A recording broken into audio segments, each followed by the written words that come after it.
Hello மக்களே, இன்றைக்கி நம்ம வீட்டில் சாப்பாடு என்னென்னா, இங்கே பாருங்கள், காடை முட்டையை வேக வச்சு வச்சுருக்கேன்.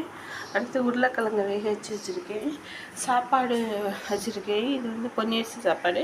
இதில் வந்து பச்சரிசி சாப்பாடு வச்சுருக்கேன். நம்ம இன்றைக்கி என்ன செய்ய போகிறோம்னா, நெல்லிக்காய் சாப்பாடு, தயிர் சாப்பாடு, காடை முட்டை வறுவல், உருளைக்கிழங்கு வறுவல். வாங்க பார்க்கலாம். ஹலோ உறவுகளே, குட் மார்னிங். வாங்க இன்றைக்கி காலையில் நம்ம ஹெல்த்தியாக ஆரம்பிப்போம். இஞ்சி தட்டி போட்டு டீ ரெடி பண்ணிட்டு என்ன சாப்பாடு செய்யணும்னா நெல்லிக்காய் சாப்பாடு. இங்கே பாருங்க, ஒரு 10 நெல்லிக்காயை கட் பண்ணி வச்சுருக்கேன். இதுக்கப்புறம் என்ன செய்யணும், இங்கே காடை முட்டை வேக வச்சு உரிக்கிறோம். இதுக்கு வந்து இது இத்தினோடு முட்டை, இதை கையில் பிடிச்சி உரிக்கிறது வேறு ரொம்ப கஷ்டமாக இருக்கும். ஆனால் நல்லா வந்துடும் உரிக்க பாருங்க. இங்கே பாருங்கள் ஃப்ரெண்ட்ஸ், முட்டையெல்லாம் சூப்பராக உரிச்சாச்சு. இப்போ லைட்டாக கத்தி வச்சு இது கீறிக்கலாம். இப்போ வந்து சும்மா நான் மசாலா தான் சேர்க்குறேன். அதுக்கு எண்ணெய் ஊற்றி இங்கே பாருங்கள், மிளகு, ஜீரகம், உப்பு போட்டிருக்கேன்.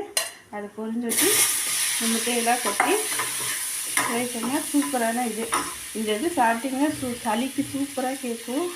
செஞ்சு பாருங்கள், சளியில் பறந்து போயிடும். அவ்வளோதான் ஃப்ரெண்ட்ஸ், நம்ம காடை முட்டை வறுவல் சூப்பராக ரெடி ஆகிடுச்சு. நீங்களும் செஞ்சு சாப்பிடுங்க. இங்கே பாருங்கள், நெல்லிக்காய் ரைஸுக்கு நெல்லிக்காய் நறுக்கி வச்சுருக்கேன். ஒரு துண்டு இஞ்சி, ஒரு 10 பல் பூண்டு போட்டுக்கலாம். அப்புறம் இங்கே பாருங்கள், பச்சை மிளகாய் 5, இதை வந்து நல்லா அரைச்சிக்கலாம். பாருங்கள், சாப்பாடு தாளிக்க நல்லெண்ணெய் ஊற்றிருக்கேன். அப்புறம் கடலைப்பருப்பு, கடுகுளம்பருப்பு, ஒரே ஒரு வரமிளகாய் போட்டிருக்கேன். கடலைப்பருப்பு நல்லா வறுபட்டுருச்சு. இப்போ வந்து வெங்காயம், சின்ன வெங்காயம் கட் பண்ணி வச்சுருக்கேன், அது போட்டுக்கலாம். இப்போ வெங்காயம் எல்லாம் நல்லா ஃப்ரை ஆகிடுச்சு. கருவேப்பிலை போட்டு நம்ம அரைச்சி வச்சுருக்கோம்ல நெல்லிக்காய் பேஸ்ட்டு, அதை போட்டு நல்லா ஒரு நிமிஷத்துக்கு அந்த பச்சை ஃப்ளேவர் போகிற வரைக்கும் நல்லா வதக்கி விடலாம். வந்து கொஞ்சம் மிளகாத்தூள், கொஞ்சம் உப்பு, மஞ்சத்தூள், இந்த பொடி போட்டு இதையும் சேர்த்து சிம்மில் வச்சு ஒரு 5 நிமிஷம் உள்ள நல்லா எண்ணெய் பிரிஞ்சு வரும். கொஞ்சம் பெருங்காயம் போட்டுக்கலாம். இப்போ வந்து ஒரே ஒரு லெமன் வச்சுருக்கேன், அதை ஊற்றி ஸ்டவ் ஆஃப் பண்ணலாம். கொஞ்சம் ஈரப்பதமாக இருக்கும். பாருங்கள், இதை வந்து சாப்பாடில் போட்டு கிண்டி எடுத்தால் சூப்பரான நெல்லிக்காய் ரைஸ், ஹெல்த்தியான ரைஸ் ரெடி. தயிர் சோலுக்கு தாளிக்க போகிறோம். தயிர் சோலுக்கு வந்து கடுகு நம்பர் போட்டு இஞ்சி போட்டுக்கோங்க பாருங்கள். அதோட சின்ன வெங்காயம் நறுக்கியிருக்கேன், 2 பச்சை மிளகாய், ஒரு வரமிளகாய், இது போட்டு தான் தயிர் தாளிக்க போகிறேன்.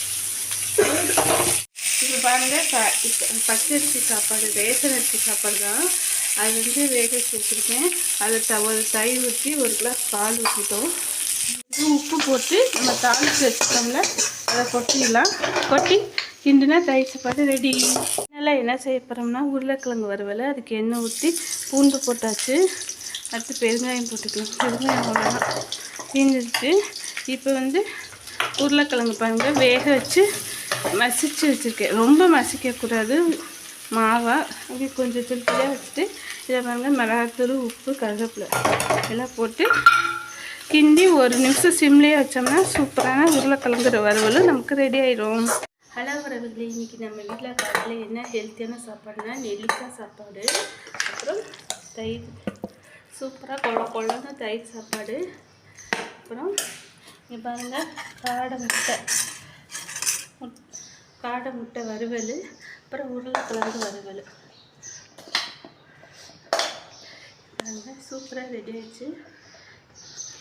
நெல்லிக்காய் சாப்பாடு, தயிர் சாப்பாடு, உருளைக்கிழங்கு, ஊறுகாய், காடை முட்டை வறுவல். நமக்கு லஞ்சும் பிரேக்ஃபாஸ்ட்டும் லஞ்சும். வாங்க நீங்களே சாப்பிடலாம். சூப்பராக இருக்கும்.